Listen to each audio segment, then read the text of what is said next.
cause all we do is go, go, go. Yeah, come get your info, you gon' be like, whoa. Here in the dark, we bout that, ayy. We in the zone, we out here, yeah. Speeding the facts. Good morning, everyone. Welcome to Hair of the Dog. I'm Andy Kennedy, and it is midweek. Going to try to get you over the hump day of Wednesday in the freezing cold during a pandemic with everything else that's going on. But we're not going to spend too much time with intros today because we've got a ton of stuff to talk about, and I'm very excited about our special guest today. But before we introduce our guest, I would like to introduce my lovely and talented co-host, Miss Carrie Barber. Good morning, Carrie. Hey, good morning, Andy. Welcome to this wonderful Wednesday. It is snowing in New Mexico, which is always a good thing. So yeah, not much going on today except, the inauguration. So that's kind of a big deal. And it's funny that is what is trending on Twitter are two important things. First, Snowden is very happy that he's not getting a presidential pardon from Trump. So there's that. But Biden, not Biden, that was Freudian, Steve Bannon may be getting a pardon for stealing funds from Trump supporters, which is an odd thing to pardon somebody for. But I guess if you're Trump, all you're really worried about is the money, not necessarily your supporters. So a lot of them will be left high and dry, particularly those who have been charged at state and federal levels for sedition. So rude awakening there. You break the law, you're on your own. Then with the inauguration coming up, everyone is anticipating across social media, #NotMyPresident. So furthering the divide. And honestly, we've talked about this before. A lot of the voting that happened in November was a vote against rather than for. So it is true that the Biden administration in the first 100 days is going to face probably an unrealistic standard, but that's kind of the nature of where we are. So I'd have to push back on that and say, what unrealistic to who? Good point, because for the rest of us who are living in a pandemic, who are unemployed, who are facing eviction, who have medical debt because of this pandemic and, real life, we have, I think, realistic expectations, but the bubble that surrounds neoliberal policymakers, they're not feeling it. And we know this because we're seeing so much of the pushback when we ask for something like force the vote. Force the vote got so much pushback as if we are infantile and don't understand how things actually work. So it's interesting because I'm talking to people who have lived through significant events in our history. Gentleman I talked to was at Haight-Ashbury in San Francisco and was literally shot. And he was out there for equality issues. So we forget our own history and what it took to get small steps forward. So now when we're just asking for force the vote, the condemnation of something so simple is kind of laughable. So yeah, Andy, I got to give it to you. You're always right. But yes, that is the pushback. So we'll see how it goes. I am not going to hold my breath, even though I look great in blue. Well, there's a interesting dynamic going on right now because of the pandemic and the lockdown. There's very little traveling that we can do in Ontario, right? There's only specific reasons why you should go anywhere in your vehicle, and those are, going to some kind of medical appointment or going to buy food or something that is essential and not just, driving and hanging out down at the lake or whatever, right? So there's always a worry that there's not going to be enough popcorn for us at the border watching the freak show south of us, right? Okay, I get it. We are your toothless, shoeless cousins. And boy, isn't that getting more and more true as we move forward with this? It's incredible. Yeah, sorry. Okay. Yeah. I think the most telling thing for me is when we appeared on page 6 of the Kenya newspaper going, shithole country, right? And I can't argue. I can't argue with any of that. That is where we've come. But this is not something that just happened under Trump, by the way. This is a gradual progression that we've gotten to, like the frog in boiling water. This is part of the third way Dems. This is part of the great lie of how we're going to pay for it, which we'll get into as soon as we bring on our most esteemed guest this morning. Super excited. But Andy, I'm going to give you the honors of bringing on our guests because you guys know each other from quite a bit of work that you've done in the past. Right. And Dr./Professor Fadel Kaboub is an associate professor at Denison University in Ohio. He is also the president of the Global Institute for Sustainable Prosperity and a dear friend and a wonderful human being. I'd like to introduce Fadel. Thank you very much for coming on our show today, sir. Thank you for having me on the show. Good morning, Andy and Carrie and everybody watching today. So we're going to get right into it because we've got a lot to talk about and a lot to discover here because we were talking earlier, we're not necessarily an outlet for progressive policies per se and explanations. But I would like to take a moment before we start, if you wanted to, we're going to talk about the job guarantee and that policy that you are pushing forward in some new ways, and if you could briefly describe what the job guarantee is. So the idea of the job guarantee came into being simply because the system we live in, the capitalist system, is characterized by technological change. And technological change means that industries are constantly upgrading, which means they're constantly moving towards more efficiency from a labor savings perspective. So new technologies usually help us produce better, faster, cheaper, hopefully cleaner, not always cleaner and safer, but it's definitely trying to displace workers almost by design. So the question becomes, what do those displaced workers from the obsolete industries do when their jobs are destroyed? And, under normal circumstances, you're told those workers, they're supposed to, get new training, new education, new skills, and move on to the new industries. So there's no automatic mechanism that actually allows workers to transition from the older industries that's been displaced to newer industries that are being created, especially workers mid-career, right, in terms of skills and education and so on. So the idea of a job guarantee is to have an automatic system in place that takes workers as they are, where they are, and does on-the-job paid training to transition into those new industries, to transition into the new economy. And because the system never automatically creates full employment, never automatically creates enough jobs in the private sector for everybody who's ready, willing, and able to work, this becomes the safety net in the labor market that allows people who actually want to work to find work at decent wages and decent benefits, no matter what's happening in the private sector.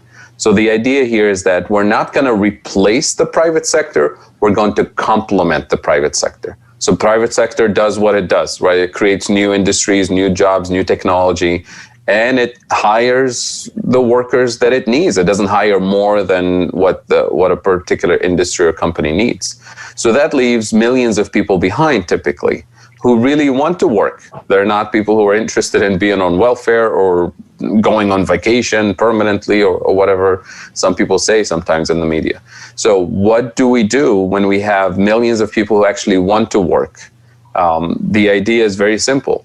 We find areas in the economy and society where the private sector is not providing services, and we hire people at decent wages with benefits to do local work, maintain their skills, build new skills, acquire new education and experience in order to transition either into the new industries or to transition permanently into new service areas that the community actually needs. And the idea here is that the government is the only entity that can do this. We can't expect the private sector to do it. We can't expect the nonprofit sector to be able to absorb all the unemployed and to offer all the social services. So this is where the federal government is the entity that is capable of absorbing this. And even better, the federal government in the US, for example, does this all the time, except not in the labor market. So the typical area where governments intervene to absorb a surplus of a commodity, in this case, a labor commodity, is the actual commodities market. So most countries have a mechanism to stabilize prices in key industries, in key agricultural areas in particular. So the price of wheat, the price of corn, the price of, I'm trying to think of what's your Canadian thing, syrup? Maple syrup. Maple syrup, right? So there's a buffer stock, seriously, there's a buffer stock mechanism, and governments regulate these key industries in order to keep their prices stable, in order to keep the producers in those industries afloat during fluctuations. So let's take an example. Let's say the farmers who normally produce wheat have been massively productive this year, and they flood the market with wheat output this season. What happens to wheat prices? You have so much wheat, but not enough demand to absorb it. The price of wheat moves towards zero, right? Closer to zero. And that would ruin the farmers and the businesses that rely on that particular commodity. And that's not good for anybody, right? To destroy people's livelihood and to destroy an industry. So what does the government do? The government steps in as a buyer of last resort.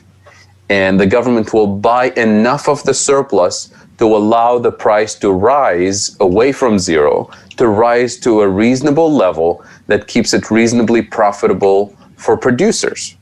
Now, what do we do with that surplus? It's stored away in massive warehouses, massive caves all over the country.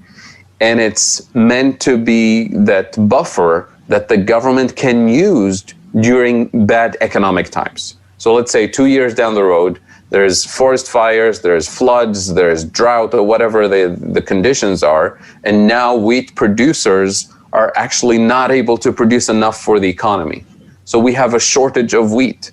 What happens when you have a shortage of wheat in the system? The price of wheat starts to skyrocket and causes food price inflation for consumers, which is not good either.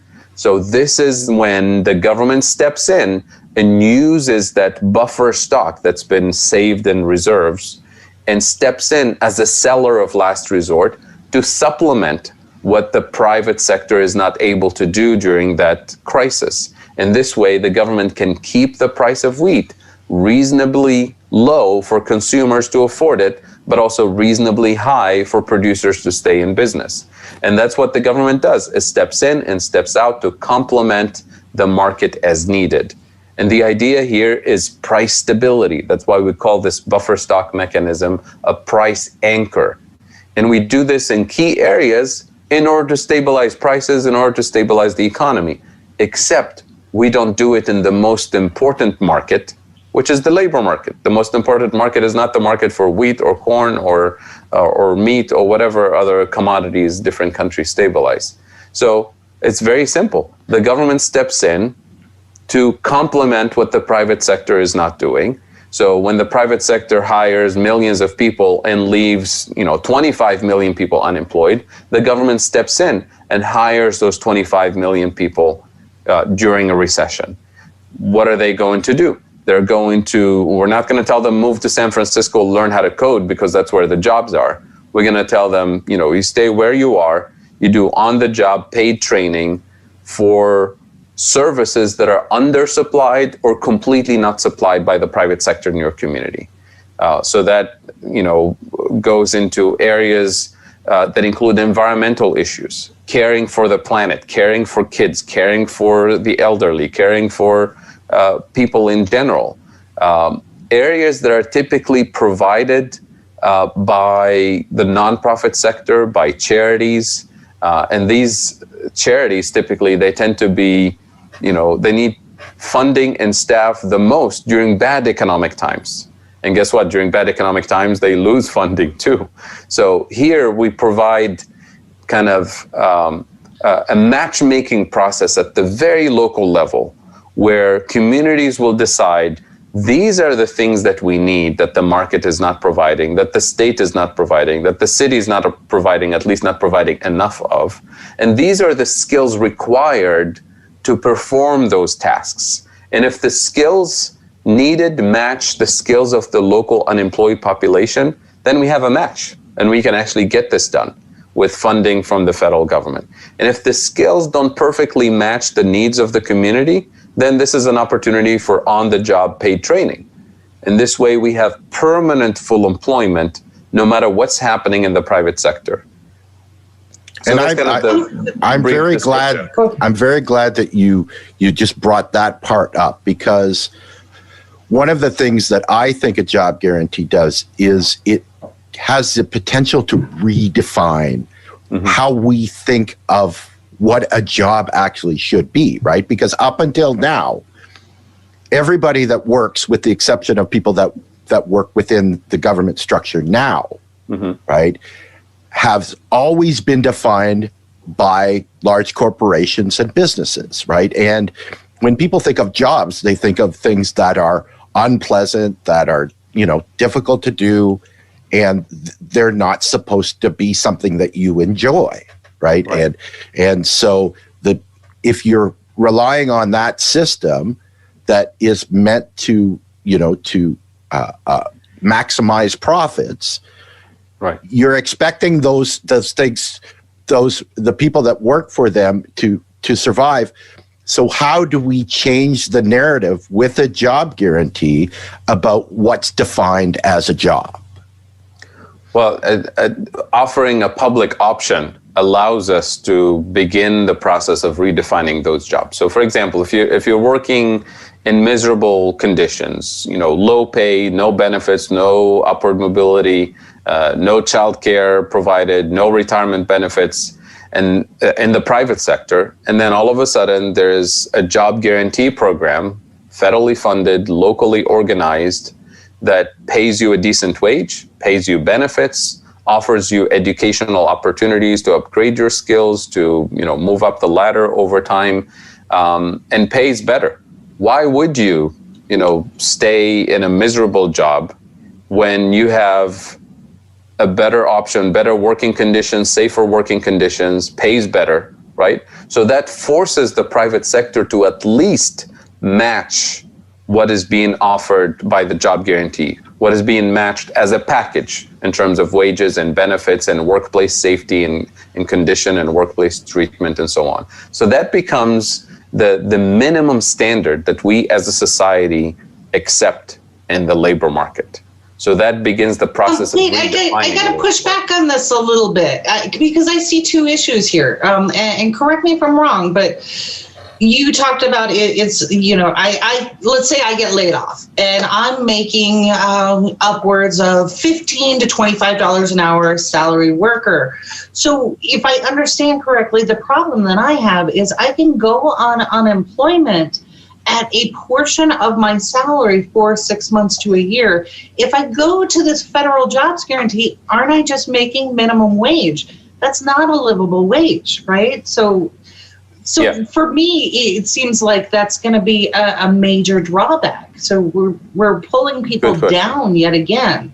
So explain this. Why would I be supportive of this?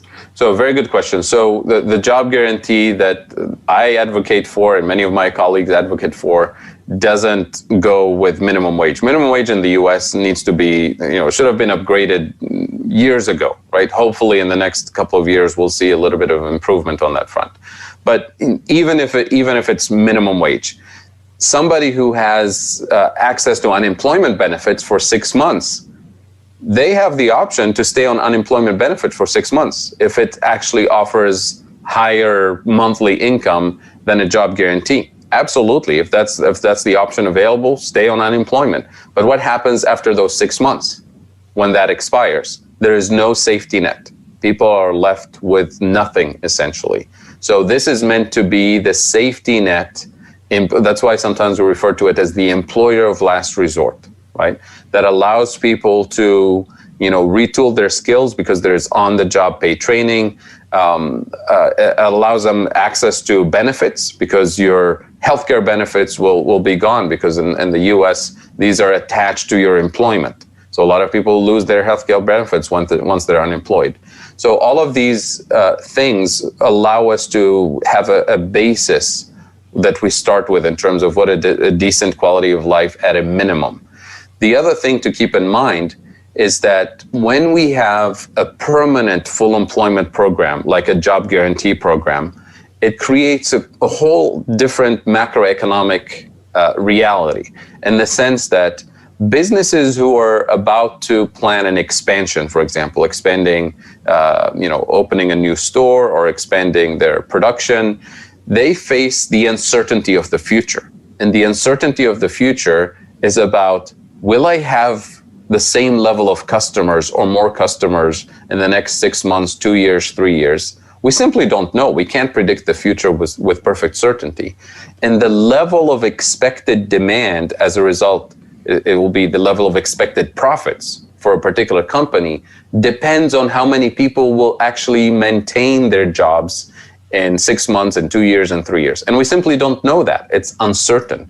But with the job guarantee program, we know for a fact that no matter what happens in the private sector, that workers will not drop from making whatever level of income they're making to zero. They may drop from whatever they're making to whatever the job guarantee is offering. So it offers this minimum level of income and support that guarantees that those workers in the next 6 months and 2 years will have more or less an adequate level of spending to support those businesses in the future. Whereas if we don't have a job guarantee, we always face the uncertainty. Most of my customers will lose their jobs and I'm not going to have any customers. Why should I expand today, right? And this is the uncertainty that businesses face all the time. So it's really about setting a minimum standard for individuals themselves so that they know no matter what happens, they can fall back on a standard of living that is dignified versus the current system that says you fall back on unemployment benefits for 6 months and then there's nothing, right? And the final point has to do with what the private sector has been telling us for years about who they prefer to hire. So if you have a choice between hiring somebody who's been somebody who's working for a competitor in the industry, for example, versus somebody who's been unemployed for 2.5 years, versus somebody who just lost their job, versus somebody who's unemployed but is engaged in community service work as a volunteer, right? And the top of the list is always, in all of these employer surveys, is the top candidate is somebody who's working for a competitor, who's already working, right? Not even unemployed. That's the first choice, always. The second choice is somebody who's unemployed, ideally recently, but is still engaged in economic activity as a volunteer. Why? Because being engaged in volunteer work or work of any kind means that you're sharp in terms of your social skills, means that you're motivated, means that your skills are being maintained. We have tons of studies showing that the longer the unemployment period lasts, the more the skills, professional skills and technical skills deteriorate. And this is true for any human being. You stay away from, practicing a foreign language is just, it becomes rusty, right? So what the job guarantee does, it offers you this automatic system that allows you to maintain your skills, sharpen your skills. And after, 3 months or 6 months or whatever it is that you're doing that, you have a letter of recommendation from a supervisor, you have something to show for it. So these are the kinds of things that will allow people to quickly transition back into the private sector or figure out their own, ventures if they wanted to venture into a new business that they want to start or something like that. So that's the safety net that the job guarantee offers, which is why it's very popular, right? It's very popular with workers today in the U.S. I want to follow up on that and pull in a question that came in over the web here. So it almost sounds like, and clarify if I'm wrong on this, it almost sounds like this job guarantee is actually catering to Main Street rather than Wall Street. So that you talked about the commerce portion of it, and we see right now where small businesses are closing and things like that. So it sounds good, but on the flip side, the powers that be and those people that are in charge, are betters, for lack of a better term. They've been focusing on the stock market and Wall Street, and we saw that transition of, I forget what it was, like $10 trillion in April and May last year. Obviously, that's where we need to put our focus, right, with big corporations, because they dominate the landscape and they're really the employers that we want to keep. But what you're suggesting is just the opposite, and that really doesn't make a lot of sense. Explain this to me. Why are you taking this different focus? So let's talk about corporations and how they would interact with the job guarantee. Well, if you're so there's this argument that people use where they say, if we have unemployment, which is the current system, it serves as a disciplining tool for workers, so that when you have a job, what the alternative is unemployment with no safety net, and your life is ruined. So it gives you this incentive to accept whatever working conditions we offer you, to accept whatever wages, whatever benefits we offer you, because the alternative is miserable, right? And what we say in the job guarantee literature is actually the unemployed in the, especially long-term unemployed, are actually an empty threat when it comes to competition for jobs, because of what I described earlier, because employers actually don't prefer the unemployed to replace you if you're slacking on the job. They prefer to hire somebody who's working for a competitor.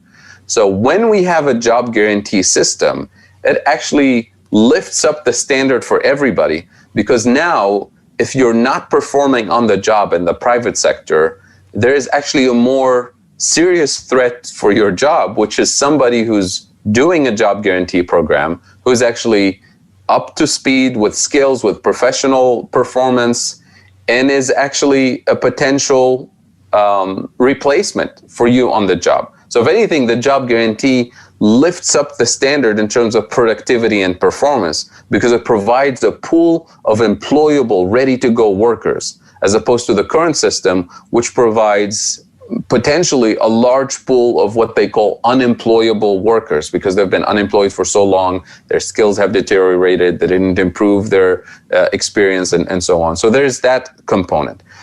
To go back to your question, which is related to this, how do the big corporations react to a job guarantee?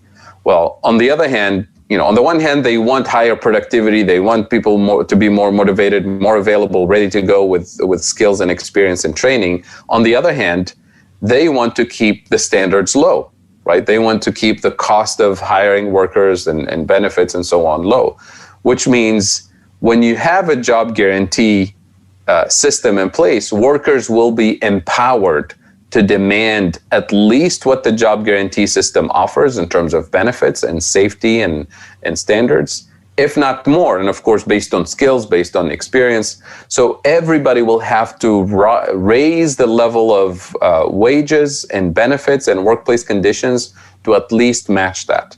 And that means for a company like Walmart, for a company like Amazon, it means redistributing from the top, from the CEOs and shareholders, down to their workers. Otherwise, they lose their workers, because their workers will prefer a community development job guarantee that offers better wages and workplace conditions than an Amazon warehouse. So that's the threat for corporations. They see this as a permanent pressure point to force them to offer decent wages, decent benefits, and redistribute from shareholders to their workers. So we as a society, why would we oppose that if it offers a decent level of wages? So as a corporation, now you have an additional cost of doing business, right? Because that's the way they see it. So how do you pay for it as a business, as an Amazon? You either redistribute from the top, right, to offer better wages for your benefits, so fewer, revenues for your shareholders and so on, lower. When I say lower, they're still going to get millions, right? Lower, salaries and bonuses, and for top executives. The other option is to figure out a way of reducing your labor cost over time, which is technological innovation. So instead of delivery people and workers in the warehouse, you get robots to do it, right? You get drones to do it. So that starts a new wave of technological innovation. And technological innovation is always cost cutting, right? To replace workers. And when we have that, we as a society have to think about this. And a lot of people say, oh my God, the robots are coming. They're taking away our jobs. We need to stop the robots from happening.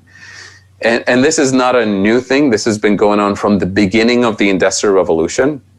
The term, the Luddites, in England, the Luddites were actual workers who used to break into factories in the middle of the night and destroy the machines, who were stealing their jobs and destroying their livelihood. They thought if we destroy the machines, we'll stop technological innovation. Well, of course, it never stopped. But at the same time, every time we create new technology, it displaces workers, but it also creates new products, new markets, and new employment opportunities. But the employment opportunities, every time we have technological innovation, the employment opportunities always require higher levels of technical skills, education, and experience. We never go back in terms of the skills needed. The skills are always higher. So that tells us as a society, number one, we're never going to stop technological innovation. Number two, we should not resist it. If the robots are coming, we should plan a big party for them, in the sense that we should let the robots do all the painful work, all the dangerous work, all the precarious work, all the repetitive work, all the mind-numbing work, and use a job guarantee program to create meaningful, dignified, well-paying jobs for people who want to work, so that we improve our quality of life. Right? And that's the purpose of technological innovation, is to make our lives better, easier, healthier, cleaner, faster, right? That should be the goal. The question is, will the private sector organize that for us? Absolutely not. That's why the job guarantee becomes this mechanism, automatic mechanism that says, let those companies innovate and invent robots to replace workers doing the repetitive, painful, dangerous work in the factories and the mines and so on. And now let's find decent, meaningful employment opportunities for people in their own communities to care for the elderly, to care for children, to care for the planet, right? To raise our quality of life. So those are the choices. You either have nothing and no safety net, or we set up a job guarantee and force companies to redistribute from the top to the bottom. Or if they don't want to redistribute from the top to the bottom on a large scale, permanent scale, they're going to have to innovate and come up with technologies that reduces the quantity of labor that they need. And that reinforces the need for the job guarantee and raises our quality of life overall. So those are the kind of choices we have. And that becomes a social and political question, to go back to your initial question. Will Wall Street be on board with this? Will Amazon be on board with this? They don't want the pressure, right? They want the system as is because it benefits them. Okay, so one follow-up question came to that, which is kind of on the subject that you were talking about. So this question says, you said this can push companies to at least match the benefits offered by the jobs guarantee. Mm-hmm. How do you then counteract the argument that is often made by taxation is theft people, that this is an infringement on the rights of companies to decide freely what the worth of a job is? So it's a competitive system, right? This is not taxation. We're not forcing them to do anything. We're saying, if you want to compete, we as a society decided a minimum, livable wage is $17 an hour. And it must include retirement benefits. It must include health benefits. So whatever we as a society decide. And this is not something new. We've done this. I'll give you one example that most people will understand. When we had slavery and society decided this is not, what we should, accept as a society. We can't enslave people. We need to pay people wages for their work. What did the slave owner say? I said, that's not fair. That's going to destroy my business. My business model doesn't work if I have to pay, human beings. I have to pay them wages, right? When they used to do the work for free under a slavery system. So what did society say? If your business model doesn't work with paying people wages, then you should be out of business. We will not accept this. And somebody else will step in and innovate and organize their workforce better and pay them decent wages and still make a profit, right? So that is where society sets the minimum standard that is acceptable from a human rights standpoint to begin with, right? If people can't live on wages, can't survive on wages, then we're really going back to slave-like conditions, right? So that is what we're saying. We're saying it's unacceptable for companies that make hundreds of billions of dollars, in revenues and profits, to have their own workers unable to pay rent, unable to get medical treatment, unable to feed their kids. It's just unacceptable, right? Especially when the technology is there, when the resources are there, when the money is there, when they can actually afford to redistribute from shareholders to workers, right? And the additional benefit of paying workers a decent wage from a macro perspective, forget about the social and humanitarian perspective. From a macro perspective, what do workers do with their income? There's an old phrase from a famous economist from the 1930s and 40s, where he said, workers spend what they get, and capitalists get what they spend. So workers, whatever you pay them, they spend it, right? Because it's relatively low. They spend all of their income on consumption, right? And capitalists get what they spend. Capitalists as a group, whatever they spend on wages, whatever they spend in terms of investment, building businesses and so on, they get it back in revenues. They get it back in profits, right? As a group, right? Some capitalists fail, obviously, here and there. So because workers spend everything they get, they spend it back into the economy, it goes back to the capitalist class. So it's a win-win situation. You pay your workers a higher wage, you give them stronger purchasing power. What are they going to do with it? They're going to go out and spend it in businesses that capitalists own. So think of a couple of years ago, actually, Walmart did this without any government regulation. Walmart decided to raise their wage to, $10.50 or $11, and they give their workers a bonus, right? An annual bonus. It was a big PR thing. People were, going crazy about it, that, look, the capitalists are doing the right thing finally. Well, what did those employees do as soon as they got their bonus? They work at Walmart. They turned around and bought more groceries and more things from Walmart. So that was a boost to Walmart's business. They handed this bonus, they got this big PR splash, and then they got more sales and revenues out of it too. So that's what I'm talking about here. Right.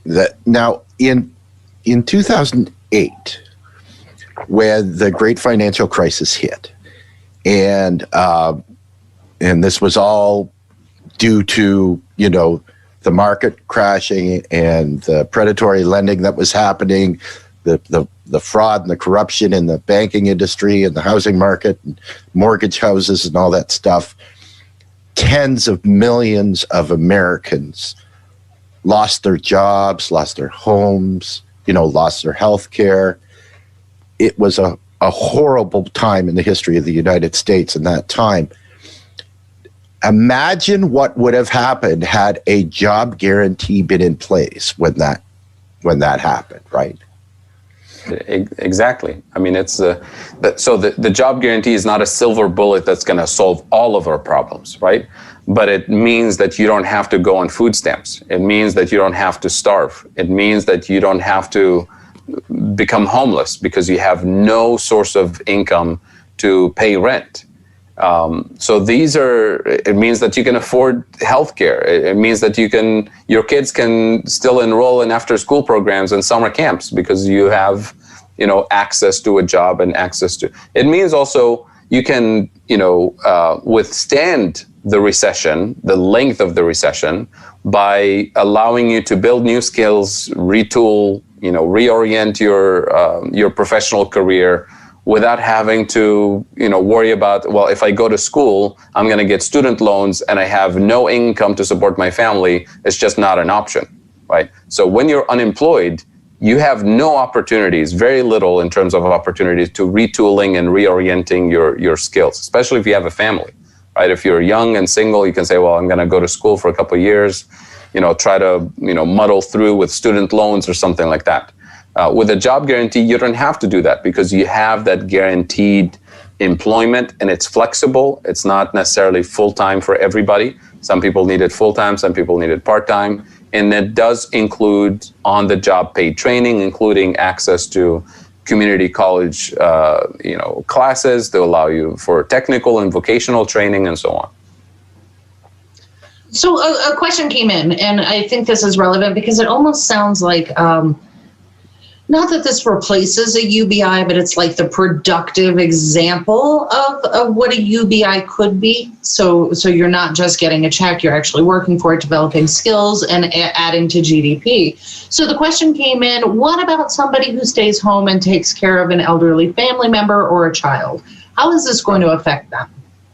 So I've said this many times, and I think most of my colleagues in the MMT, modern monetary theory community, agree that what we should have as a society, as in the United States, because we can afford these things, is number one, what I call universal public services. So education, health, transportation, public parks, you name it, all of those things. Then the next layer is a job guarantee for people who want to work, right? Because we have a lot of people who want to work. And then the third layer is a generous income support. Think of it as expanded Social Security benefits for people who can't work, right? So where does this particular example fit in? People taking care of an elderly parent or taking care of children at home. That's that unpaid kind of home care work. To me and to most of my colleagues in the job guarantee literature, that's a job guarantee too, right? So taking care of an elderly parent, taking care of children should be paid as a job guarantee service with decent wages and benefits, including retirement benefits and so on. Because it's not fair for somebody to do the most valuable work to society, to their community, to their family, to be excluded from the labor market for the first 10 years or so of the life of their children, or for the last 10 years of the life of an elderly, family member. Just because they're doing the right thing, they get penalized by the private sector, by the government, by not having any source of income and any recognition that this was valuable work that can allow them to transition back into the labor market later if they decided they wanted to do that. During a pandemic, some people ask me, well, during the pandemic, we can't have a job guarantee and people working. Well, the most important job we ask people to do during the pandemic is to stay home, right? And that's a job guarantee in pandemic mode. That's the most valuable thing you can offer society, is to stop spreading the virus. And if you can work remotely, you can do it. If you can't work remotely, then that's the valuable job you're doing, is you're keeping your community and your family and the rest of the country safe. So these are the ways I see this. It's a system that's designed not to leave anybody behind, because we have millions of people who want to work but can't find anything in the private sector. We have a climate crisis. We have a caregiving crisis in this country, and this is pre-pandemic, obviously, not just during the pandemic. And yet we're saying, there's nothing we can do about it. We have millions of people who want to work. We have the need for it. We have the resources. And it's just this matchmaking process that the job guarantee does in a way that creates this safety net for the entire system. Right. And the other thing I think that we want to clarify as well, that if we understand the macro behind this and the fact that the United States can basically pay for any situation like this, is that if you're going to, let's say, part of the progressive agenda is the Green New Deal, which would need a massive amount of people working to make the changes to switch systems from the fossil fuel to renewables, right? Mm-hmm. That's going to require a huge number of people. And we could say that, okay, well, why don't we use a job guarantee to employ people in those fields to make that change? But the other part of that you could say is that, well, no, what we could do is the government could just hire people to do that, separate from the job guarantee, right? Because of, if we need skilled people to do that, to work for the government to make those changes, then you just hire them. You don't call it a job guarantee. You just hire those people to do that. And that's something that goes part and parcel with the job guarantee, correct? Yeah, absolutely. This concept of a just transition, especially as we should be transitioning into renewable energy, green infrastructure, and so on. This becomes a very, very important point to elaborate on. And Carrie, this goes back to your earlier question: what happens when I lose my job, and then do I move to a minimum wage job? So this is very important. So imagine you're a worker in the fossil fuel industry, and you've been in the industry for, say, 20 years. So you're like mid-career, close to retirement, but not close enough. You have, say, 10 years to go or something like that. And you're making six-figure salary in the fossil fuel industry as a truck driver, or as a, somebody working in, delivering coal over the river and things like that. And those are real salaries that people make.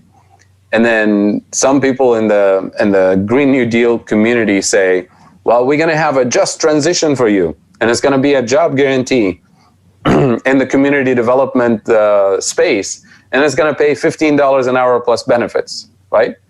Nobody's going to accept that in the fossil fuel. Why should I drop from 120 to making 50 or 60, right? That's not a just transition, right? So what we need to do is identify, because this is going to be a very tricky transition, and we need to do it rapidly. So for the new people that we're hiring, people who are unemployed or younger people who are entering the industry, we should funnel those individuals into the green industry with decent starting salaries as 60, 70, and so on. And then they build from there for the rest of their careers. But for the individuals who are stuck in the middle of their career, and that's why they're really defensive about this.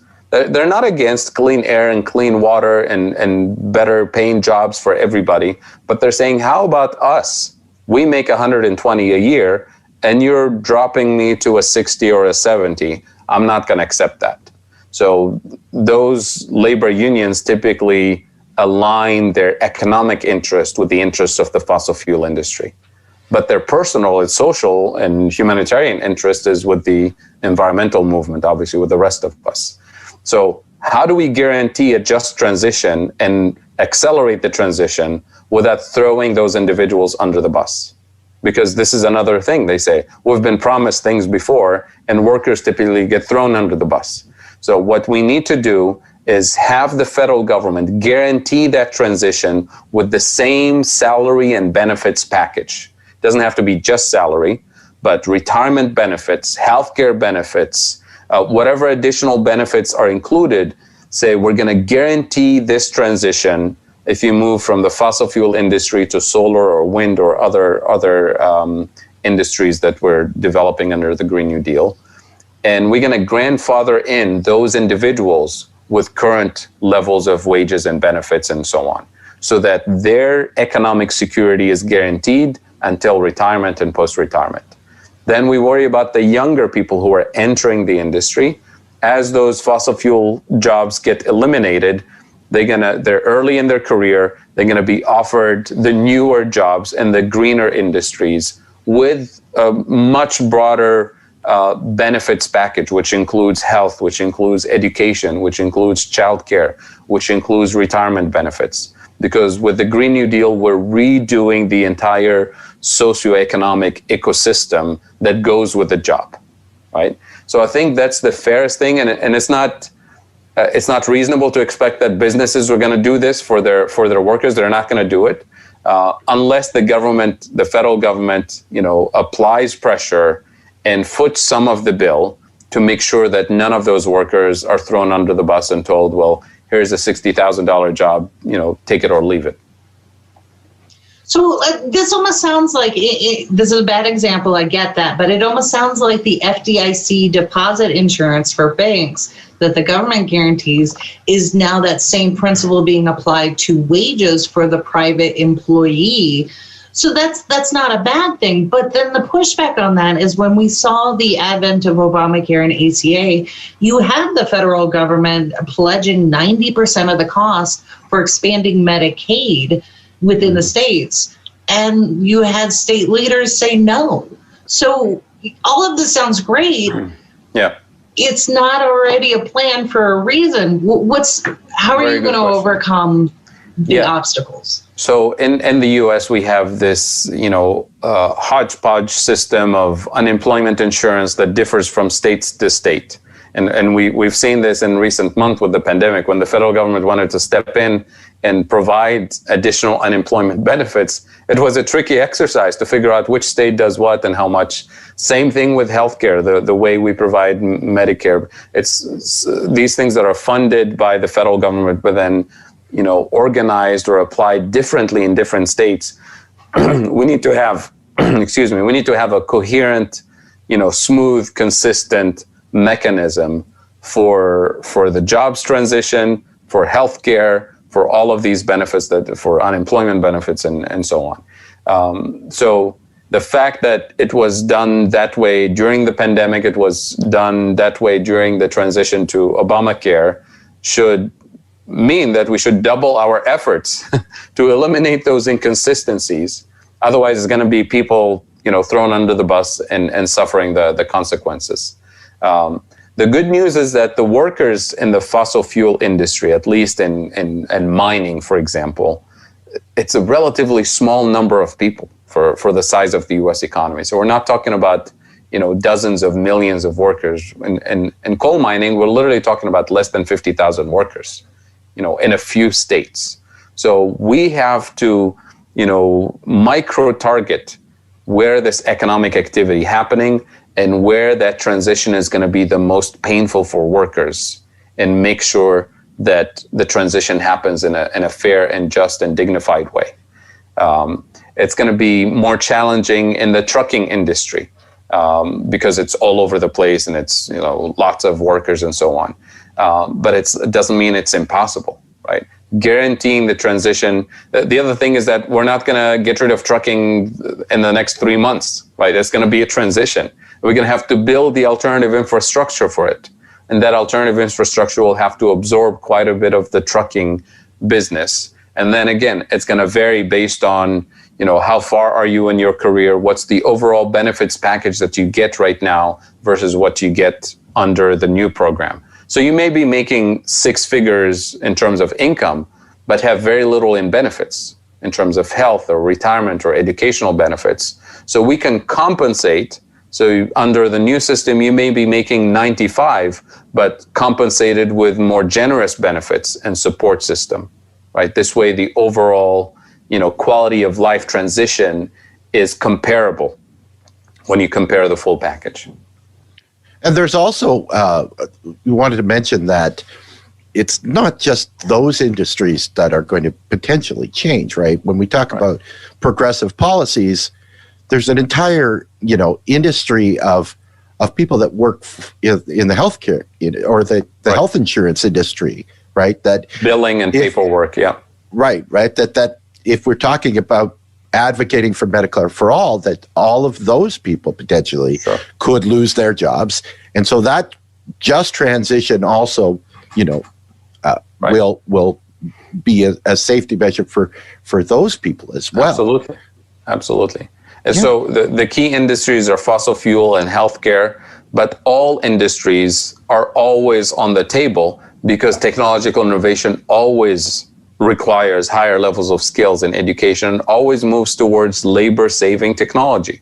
So all industries are always on the move, which means we have to have this permanent program, not just for healthcare, billing and paperwork, employees in the healthcare industry or fossil fuel industry during this big transition. It's going to be needed no matter what. We always need a job guarantee to help people transition. Right.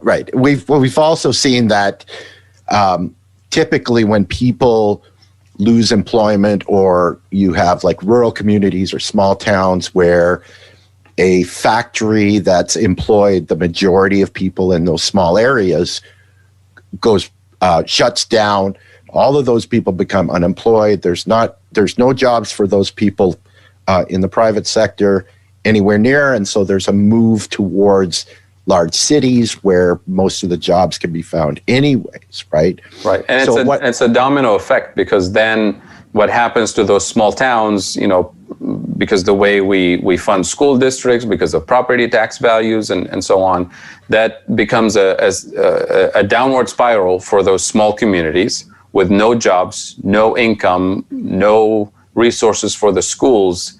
That downward spiral starts. And then in the larger cities, you have more pressure on housing, more pressure on schools, more pressure. So housing becomes more expensive, schools become more crowded, and so with the job guarantee, it allows workers to stay where they are in their own communities. It allows the property values to be maintained. It allows the school district to have the same level of funding and resources and teachers, and it allows for less pressure on housing, on resources in the larger cities, which means cost of living in larger cities will be more reasonable.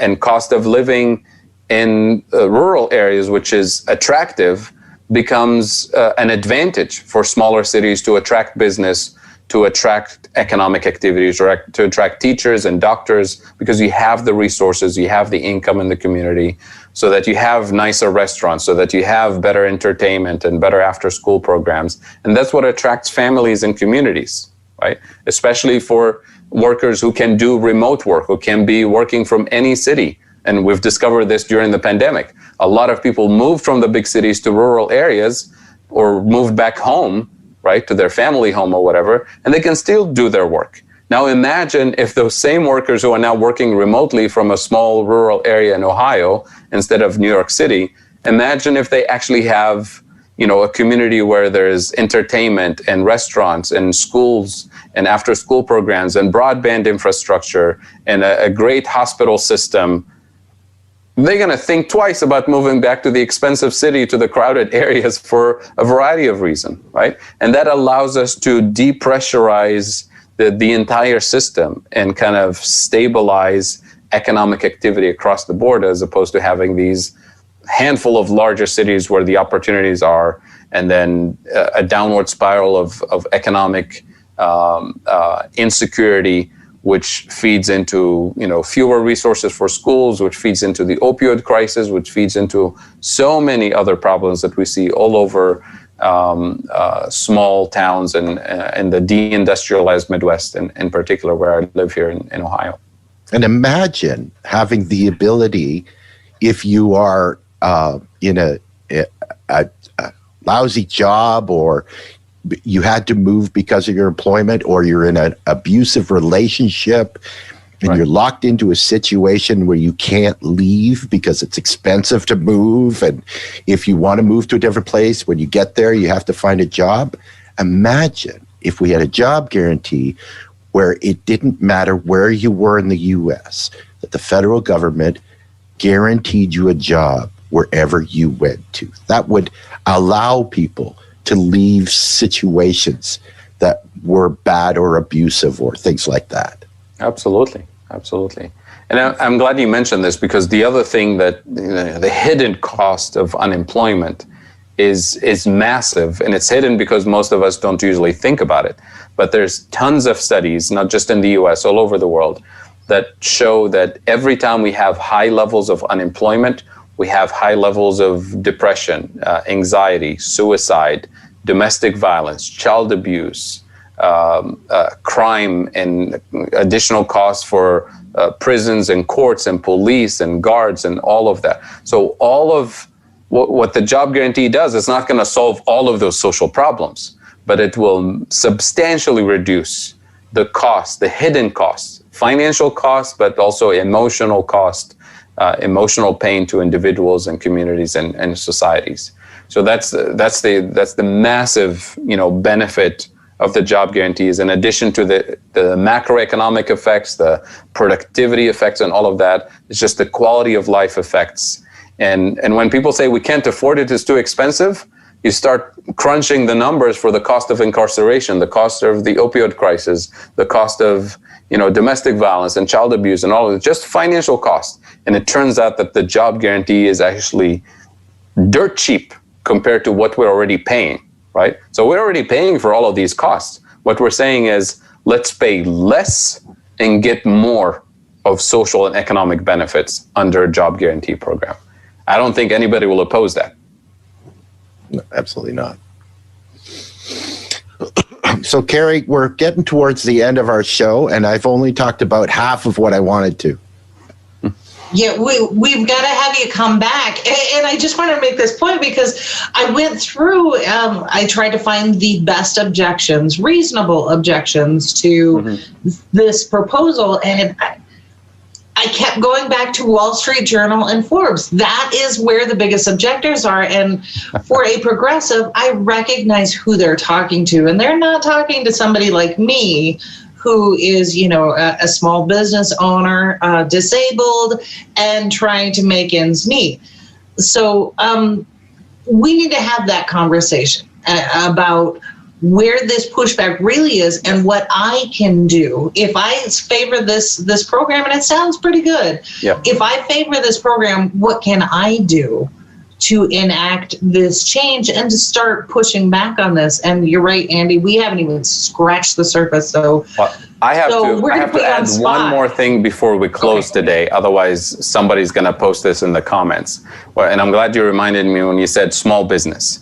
So we've talked about the Amazons and the Walmarts, and they can certainly afford it. They're not gonna go bankrupt when we introduce a job guarantee and when they have to raise their standards. But how about small businesses, right? If you have 3 or 4 employees and you're paying them minimum wage, how can you afford to compete when the wage now and benefits package is much higher? So again, in the U.S. we have this, difficult situation where the minimum wage has been so low for so long, and it's just unacceptable to do that. So it's going to be a big jump, a big transition. And it's not reasonable to accept that all small businesses will be able to afford this transition quickly. So the most important thing we should do for small businesses at a certain threshold of size of employees and so on is to exempt small businesses from the most burdensome taxes that they have to pay, which is the FICA tax at a minimum. That's a tax on the employee and on the employer, right? And this way you can even the level of competition. So you raise the wage by the equivalent of what you're saving from not having to pay the FICA tax. This way small businesses can do the transition. Big businesses, they should still pay the FICA tax. They should pay other taxes too. So they should not be exempt from that. But small businesses, in order to be able to pay their employees a decent wage, the new benefits and wage package, they should be exempt from other tax burdens to allow them that quick transition. Otherwise, it's not going to be fair. Some businesses will be able to withstand it and afford it. Other small businesses will not. And we want to make sure that this is not a policy to displace small businesses in favor of larger businesses. Right. And eventually, eventually, right, if you are taking a huge chunk of the population and increasing their buying power, right, they now can participate more in the economy. Right. So So eventually that translates to more customers for those small businesses.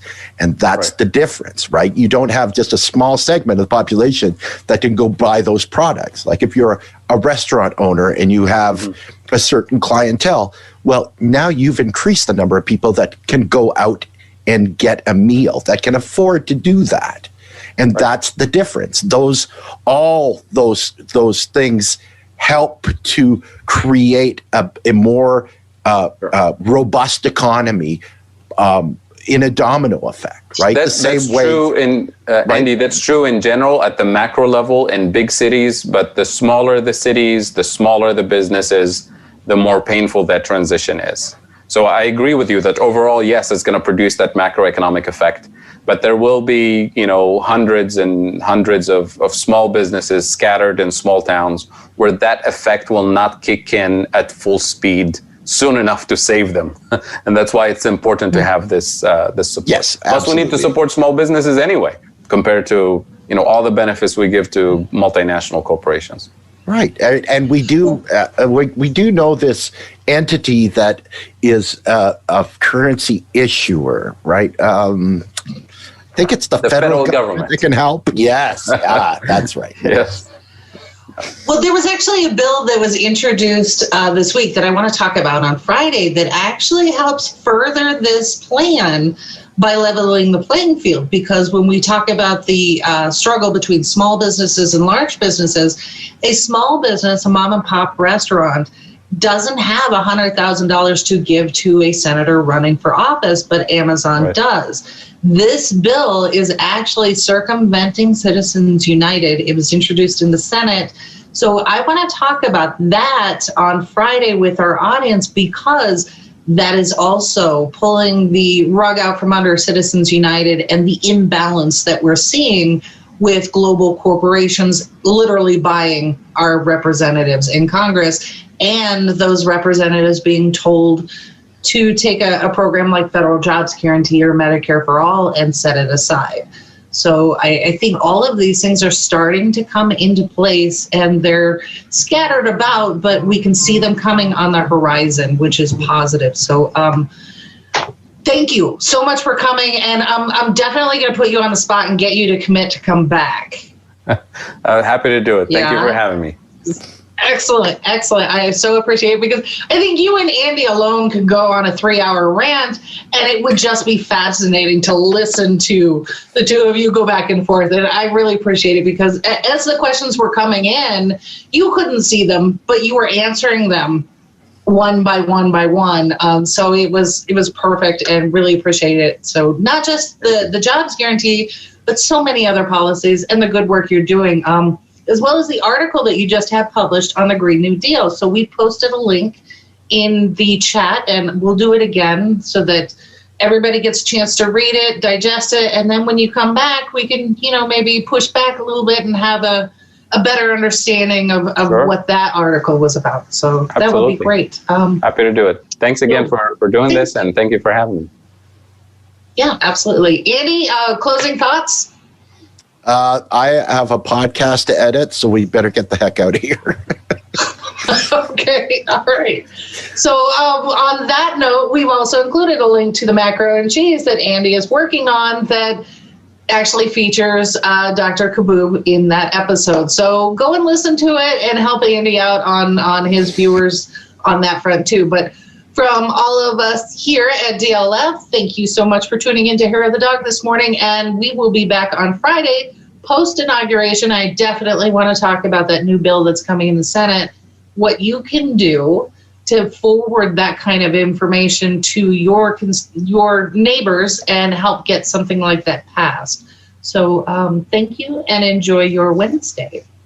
That was an absolutely wonderful conversation, Fadil. Thank you so much for joining us, and we'll talk soon.